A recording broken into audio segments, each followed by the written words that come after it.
जादूपुर नामक गांव में मोहिनी का परिवार रहता है। एक दिन वो अपने बेटे शुभम और बेटी नव्या के साथ घर में बैठकर खाना खा रही थी कि तभी शुभम ने कहा, माँ, हमारी समर वेकेशन हो गई है, अब तो आप चलिए। हाँ माँ, चलिए ना प्लीज। नहीं, मुझे अभी बहुत काम बचे हुए हैं, मैं कहीं नहीं जाऊंगी। चलिए ना माँ। 1 साल में स्कूल से छुट्टी मिलती है, फिर भी आप जा नहीं रही हो। छुट्टी तुम्हें मिलती है, लेकिन मुझे इस घर से छुट्टी नहीं मिलती है। ठीक है माँ, हम आज शाम को नानी के घर चलते हैं, कल सुबह वापस आ जाएंगे। वैसे भी तुम दोनों मेरी बात मानने वाले नहीं हो, इसीलिए मैं तुम्हारे साथ चल रही हूँ। हम नानी के घर जाएंगे और खूब मस्ती करेंगे। ठीक है, अब जल्दी से तैयार हो जाओ, वरना पहुँचते पहुँचते रात हो जाएगी। शुभम और नव्या नानी के घर जाने के लिए तैयार हो गए। मोहिनी दोनों के साथ बस स्टैंड गई और खौफपुर गांव जाने वाली बस में बैठ गई। पूरी बस सवारियों से भरी हुई थी। खौफपुर पहुंचने से पहले ही कुछ घंटों में रात हो गई। बस एक सुनसान सड़क पर चल रही थी। अचानक ही बस का एक शीशा टूट गया और बहुत जोर से आवाज आई। सभी ने हैरानी से देखा, बस के अंदर बहुत तेज तेज हवा आने लगी। हवा के अंदर एक अजीब सा शोर था जो सभी को डरा रहा था। माँ, मुझे बहुत डर लग रहा है। क्यों मेरे बच्चे, इसमें डरने वाली बात क्या है? तेज हवा के कारण शीशा टूट गया है। माँ, ये अजीब सी आवाज भी आ रही है, इसलिए मुझे डर लग रहा है। तुम आंखें बंद करके सो जाओ, मैं हूँ ना, यहाँ कोई डर नहीं है। ठीक है माँ, मैं आंखें बंद करके सो जाती हूँ।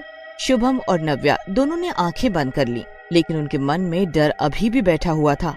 डरावने और अंधेरे से भरे खतरनाक रास्ते को देखकर मोहिनी के भी मन में भय बैठा हुआ था। हवा के साथ डरावनी आवाजें आ रही थीं। मुझे बच्चों की जिद नहीं माननी चाहिए थी। ये रास्ता बहुत खराब है, मुझे इस पर डर लग रहा है। हे ईश्वर, हमारी रक्षा करो और ठीक से घर भेज दो। न जाने ये भूतिया रास्ता अभी कितना लंबा और बचा है। मोहिनी मन में ये सब सोच ही रही थी कि तभी बस इधर से उधर भागने लगी। बस सड़क पर लहर रही थी। बस में बैठी सभी सवारियों की चीखें निकलने लगी। सभी ड्राइवर से ठीक से चलाने के लिए कहने लगे। तभी ड्राइवर अपनी सीट से ऊपर उठ गया, जिसको देखकर सभी के होश उड़ गए। नहीं नहीं, हम मर जाएंगे, हमें बचाओ बचाओ, हम मर जाएंगे, आप बस ठीक से चलाइए, प्लीज प्लीज प्लीज। ड्राइवर साहब, बस चलाइए, हमारी इतनी सारी जान की जिम्मेदारी आपके ऊपर है।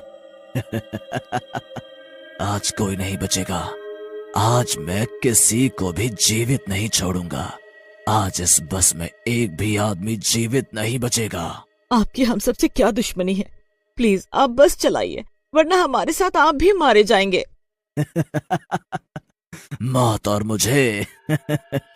शायद तुम लोगों ने मुझे अभी पहचाना नहीं है, इसलिए मुझे मौत से डरा रहे हो। कौन है आप और निर्दोष व मासूम लोगों से क्या चाहते हो? हमें जाने दो, बस रोक दो। हमारे छोटे छोटे बच्चों की जान को खतरे में मत डालिए। खतरा तुम्हारे सामने खड़ा है और खतरे की बात कर रहे हो। बस अभी भी सड़क पर लहराते हुए चल रही थी। वो इधर से उधर भाग रही थी। तभी ड्राइवर ने अपने लंबे दांत बाहर निकाले और चेहरा बदल लिया। उसकी आंखों से खून। ये देखकर पूरी बस एक साथ चिल्लाने लगती है। बचाओ बचाओ, छोड़ दो, हमें जाने दो। ये देखकर पूरी बस एक साथ चिल्लाने लगी, लेकिन उनकी वहाँ कोई सुनने वाला नहीं था। तभी बस एक पेड़ से टकरा गई। बहुत सारे लोगों को चोट लग गई और खून बहने लगा। ये भूतिया रास्ता है और इस पर सिर्फ मेरा अधिकार है। यहाँ जो भी आएगा ऐसे ही रोएगा, चीखेगा, चिल्लाएगा और अंत में मेरे हाथों से मारा जाएगा। मुझे खून पसंद है, मैं सभी का खून पी जाऊंगा। मोहिनी और उसके बच्चों को भी चोट आई। अगर मुझे पता होता कि ये भूतिया रास्ता है तो मैं यहाँ कभी नहीं आती। सभी लोग बस से बाहर भागने लगे, लेकिन भूत ने उन्हें रोका नहीं, बल्कि जोर जोर से हंसता रहा। सभी लोग चोट लगने के बाद भी तेज दौड़ने की कोशिश कर रहे थे। तभी उनके चारों ओर बहुत सारी चुड़ैलें आ गई। सभी बहुत डरावनी थी, जिसके बाद सभी लोग बेहोश होकर वहीं सड़क पर गिर गए। तभी वहाँ एक साधु महाराज हाथ में आग की मशाल लिए हुए आए। वो कुछ मंत्रों का उच्चारण कर रहे थे, जिसके बाद सभी भूत और चुड़ैल वहाँ से भागने लगे। पीछे से साधु महाराज के कुछ शिष्य भी दवाई लेकर आए। जल्द से जल्द सभी के मुंह पर पानी की छींटे मारो और सभी के घाव पर दवाई लगाओ। गुरुदेव, हम इन सभी को कुटिया में ले चलें क्या? क्योंकि ये भूतिया रास्ता है, कभी सभी फिर से आ जाए। हाँ, वो फिर से आएंगे, लेकिन अपनी मुक्ति के लिए। आज मैं उन सभी आत्माओं को मुक्त कर दूंगा। तुम सभी जल्द से जल्द इनका इलाज करो। साधु महाराज के शिष्य सभी घायल लोगों की सेवा में लग गए, जबकि साधु महाराज ने वहाँ हवन कुंड बनाया और हवन करने लगे। साधु महाराज पिछले 1 घंटे से हवन कर रहे थे। सभी को होश आने लगा। साधु महाराज ने कुछ बोतलें खोल कर रख दी। सभी लोग साधु महाराज को हैरानी से देख रहे थे। साधु महाराज, आपने हमारी जान बचाई, इसके लिए हम सदैव आपके आभारी रहेंगे। अब दोबारा कभी इस रास्ते पर नहीं आएंगे। मैं आज इस भूतिया रास्ते से भूतों को समाप्त कर दूंगा और फिर यह रास्ता भी अच्छा हो जाएगा। महाराज, ये रास्ता भूतिया रास्ता कैसे बना? वर्षों पहले यहाँ कुछ बदमाशों ने एक अकेले आदमी को लूट लिया था और फिर उसको मार दिया था। तब से वो आदमी भूत बनकर यहाँ लोगों को मार रहा है। उसने यहाँ बहुत लोगों को मार दिया और इसलिए यहाँ बहुत सारे भूत और चुड़ैल हो गए। महाराज, सब कुछ जानने के बाद भी लोग क्यों आ जाते हैं? यहाँ सब अनजान लोग ही आते हैं और इसका शिकार बनते हैं। अब यह रास्ता भूतिया रास्ता बन गया है। जिनको इसके बारे में पता है वो यहाँ नहीं आते, इसलिए ये अब और भी ज्यादा सुनसान हो गया है। ये भूत और चुड़ैल किसी के भी शरीर में प्रवेश कर जाते हैं और किसी भी रूप में आकर लोगों को मारकर अपने समूह में शामिल करते हैं। महाराज, हमारा इनसे पीछा कैसे छूटेगा? मैं अभी सभी को यहाँ से ले जाऊंगा। इन बोतलों को किसी नदी में फेंकाओ। अब ये रास्ता भूतिया रास्ता नहीं है, बल्कि सबसे सुरक्षित रास्ता है। साधु महाराज ने मंत्रों का उच्चारण किया और सभी बोतलें खोलकर रख दी, जिसके बाद सभी भूत और चुड़ैल एक एक करके आते गए और बोतल में समा गए। जिसके बाद साधु महाराज ने सभी बोतलों को बंद कर दिया और अपने शिष्यों को बोतलें दी। साधु महाराज के शिष्य चले गए। साधु महाराज ने एक बस मंगवाई और सभी लोगों को भिजवा दिया। सभी ने साधु को धन्यवाद दिया और आशीर्वाद लेकर चले गए। अब वो रास्ता सुरक्षित और खुशहाल रास्ता है। नव्या और शुभम भी अपनी माँ के साथ खुशी खुशी रहते हैं और अपनी बेवजह जिद नहीं करते हैं। रवि अपनी पत्नी माया और 2 बच्चों के साथ दिल्ली में रहता था। बच्चों की गर्मियों की छुट्टियां थी, इसलिए वे दोनों एक दिन मम्मी से नानी के गांव घूमने जाने की जिद करने लगे। मम्मी, प्लीज हमें नानी के गांव घुमाने ले चलो ना। हाँ मम्मी, हमें इन गर्मियों की छुट्टियों में नानी से मिलने उनके गांव जाना है। ठीक है बेटा, हम सभी आपकी नानी से मिलने चलेंगे। वैसे भी काफी टाइम हो गया है माँ से मिले हुए। मैं रात को ही आपके पापा से बात करती हूँ। रवि रात को ऑफिस से घर आता है तो रवि की पत्नी माया रवि से गांव जाने की बात करती है। तभी रवि खुश होकर माया से बोलता है, अरे वाह, ये तो बहुत अच्छी बात है। मुझे भी ऑफिस से 1 हफ्ते की छुट्टी मिली है। अजी, ये तो बहुत ही अच्छी बात सुनाई आपने।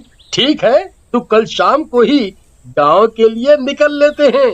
और हाँ, सभी की पैकिंग अच्छे से कर लेना। मम्मी, मेरी डॉल रखना मत भूलना। हाँ बाबा, मैं सब ठीक से रख दूंगी। अगले दिन शाम होते ही वे सभी अपनी गाड़ी से गांव के लिए निकल जाते हैं और सुबह सभी गांव पहुंच जाते हैं। टीना और रिंकू अपनी नानी को देखकर बहुत खुश होते हैं। बहुत छोटे थे तुम दोनों जब यहाँ मुझसे मिलने आए थे और अब देखो कितने बड़े हो गए हो। हाँ माँ, बड़े भी हो गए हैं और बहुत शरारती भी। ऐसा बोलकर सभी अपने कमरे में आराम करने के लिए चले जाते हैं। अरे वाह, कितना सुंदर कमरा है और खिड़की से बाहर तो देखो, कितने हरे भरे पेड़ हैं। अगले दिन सुबह सभी नाश्ता कर रहे होते हैं कि तभी रिंकू और टीना अपने पापा से बाहर घूमने जाने की जिद करते हैं। तभी नानी बच्चों से बोलती है, बच्चों, नदी के पास एक घना बरगद का पेड़ है।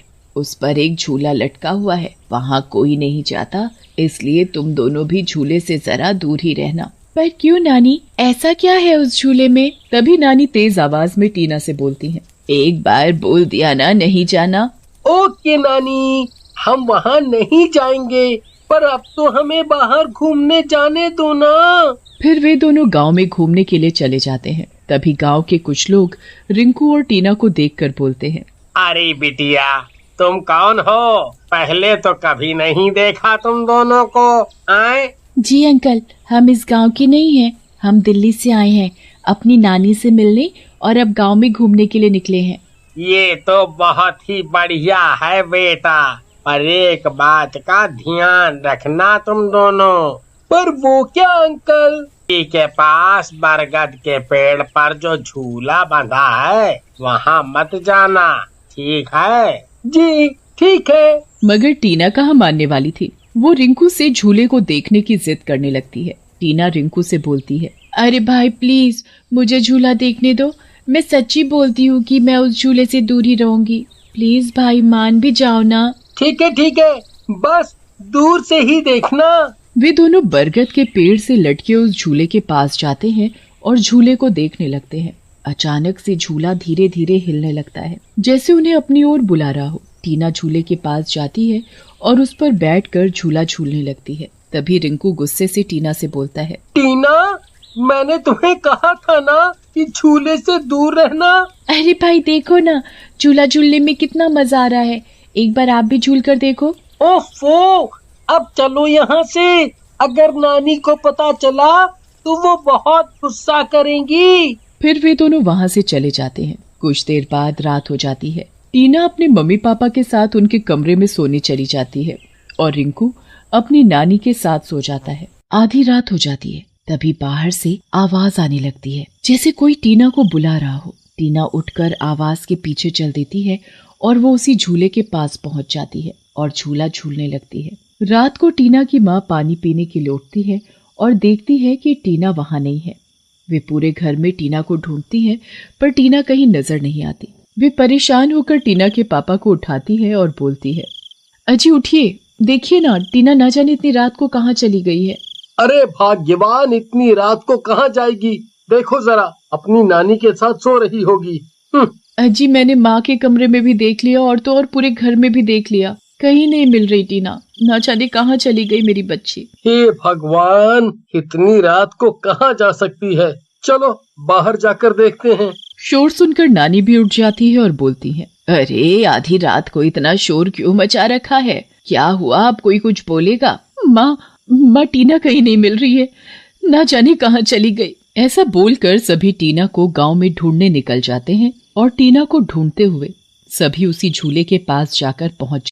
इतनी रात में टीना को झूला झूलते देख सभी के होश उड़ जाते हैं। तभी रवि टीना से बोलता है, बेटी टीना, तुम इतनी रात को यहाँ झूले पर क्यों आई हो? और तुम्हें नानी ने यहाँ आने को मना किया था ना? टीना बिना कुछ बोले झूला झूलती रहती है। ये देखकर नानी टीना के पास जाती है और जैसे ही वो टीना को झूले से उतारने लगती है, उन्हें एक जोरदार झटका लगता है और नानी जमीन पर गिर पड़ती है। ये देखकर टीना जोर जोर से हंसने लगती है और देखते ही देखते टीना एक डरावनी चुड़ैल का रूप ले लेती है और बोलती है, कोई नहीं बचेगा, सब के सब मारे जाओगे। चुड़ैल को देखकर सभी बहुत डर जाते हैं।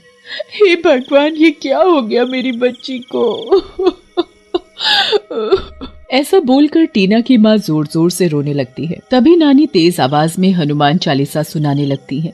हनुमान चालीसा सुनते ही चुड़ैल जोर जोर से चिल्लाने लगती है और टीना के शरीर से निकल जाती है और टीना बेहोश होकर जमीन पर गिर पड़ती है। रवि अपनी बेटी टीना को गोद में उठा लेता है और घर ले आता है। अगले दिन रवि टीना को समझाता है और टीना को झूले के पास जाने के लिए मना कर देता है। ठीक है पापा, अब मैं उस झूले के पास नहीं जाऊंगी। फिर टीना और रिंकू बाहर खेलने चले जाते हैं। कुछ देर बाद रात हो जाती है। सभी अपने कमरे में सोने चले जाते हैं। आधी रात हो जाती है। सभी गहरी नींद में सोए होते हैं। तभी अचानक टीना की माँ उठ जाती है और देखती है कि टीना फिर से गायब है। वो तभी रवि को उठाती है। वो दोनों फिर नानी के कमरे में जाते हैं और नानी से बोलते हैं, ये सब क्या हो रहा है?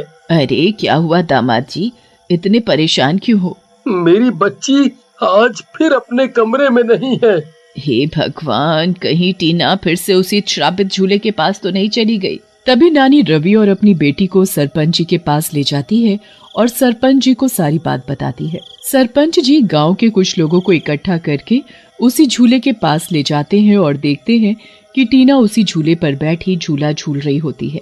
रवि डरते हुए टीना के पास जाता है और टीना से बोलता है, बेटी बहुत रात हो गई है, चलो अब घर चलें। टीना डरावनी आवाज में बोलती है, मैं कहीं नहीं जाने वाली, अब तो यही मेरा घर है। ऐसा बोलकर टीना चुड़ैल का रूप ले लेती है और बोलती है, सब मरेंगे और ये लड़की भी नहीं बचेगी। जो भी कोई इस झूले पर बैठेगा वो मारा जाएगा। तभी सरपंच जी चुड़ैल से बोलते हैं, अरे चुड़ैल जी, इस बच्ची को तो छोड़ दो। इसने तुम्हारा क्या बिगाड़ा है जो इसे तुम मारना चाहती हो? तभी चुड़ैल गुस्से से बोलती है, अरे तो मैंने भी किसी का क्या बिगाड़ा था जो मुझे मार डाला। ये चुड़ैल ऐसे नहीं मानेगी। ऐसा बोलकर नानी अपने गले से बजरंगबली का लॉकेट उतारती है और चुड़ैल के पास ले जाती है। चुड़ैल बजरंगबली का लॉकेट देखते ही टीना के शरीर से निकल जाती है और गायब हो जाती है। सभी टीना को लेकर घर आ जाते हैं। फिर टीना की माँ सरपंच जी से बोलती है, सरपंच जी अब आप ही कुछ कीजिए, मेरी बेटी को उस चुड़ैल से बचाइए, नहीं तो ना जाने वो चुड़ैल मेरी बेटी का क्या करेगी। सरपंच जी सभी को लेकर मंदिर के पुजारी जी के पास जाते हैं और उन्हें सारी बात बताते हैं। अरे वो झूला तो श्रापित है, मरने से पहले उस चुड़ैल ने श्राप दिया था कि जो कोई उस झूले पर झूलेगा वो उसे छोड़ेगी नहीं। इसीलिए तो कोई उस झूले पर झूलना तो क्या, उसके पास भटकता तक नहीं है। और उस चुड़ैल ने ऐसा श्राप क्यों दिया? कुछ साल पहले की बात है, एक लड़का और लड़की उसी बरगद के पेड़ के पास मिलने आया करते थे। वो लड़की घंटों उस झूले पर झूलती और दोनों खूब बातें किया करते थे। एक दिन वो लड़का शहर चला गया और उसने वहाँ शादी कर ली। लड़की ये बर्दाश्त नहीं कर पाई और उसने इस पेड़ पर लटक कर आत्महत्या कर ली। ओह, ये तो बहुत गलत हुआ उसके साथ। लेकिन पुजारी जी, कोई तो रास्ता होगा जिससे वो चुड़ैल मेरी बेटी और इस गांव को हमेशा के लिए छोड़कर चली जाए। हाँ हाँ, क्यों नहीं। सभी पुजारी जी के साथ झूले के पास पहुंच जाते हैं। पुजारी जी झूले के आसपास गंगा जल छिड़क देते हैं। तभी चुड़ैल चिल्लाती हुई वहां आ जाती है, अरे मर गई रे, कोई तो मुझे इस चुड़ैल से बचाओ। तभी पुजारी जी रवि को झूले में आग लगाने के लिए बोलते हैं। जैसे ही रवि झूले में आग लगाता है, झूला भड़-भड़ करके जलने लगता है और चुड़ैल खुद भी जलने लगती है। झूले के जलते ही वो चुड़ैल भी जलकर राख बन जाती है और सभी को हमेशा के लिए उस चुड़ैल से छुटकारा मिल जाता है।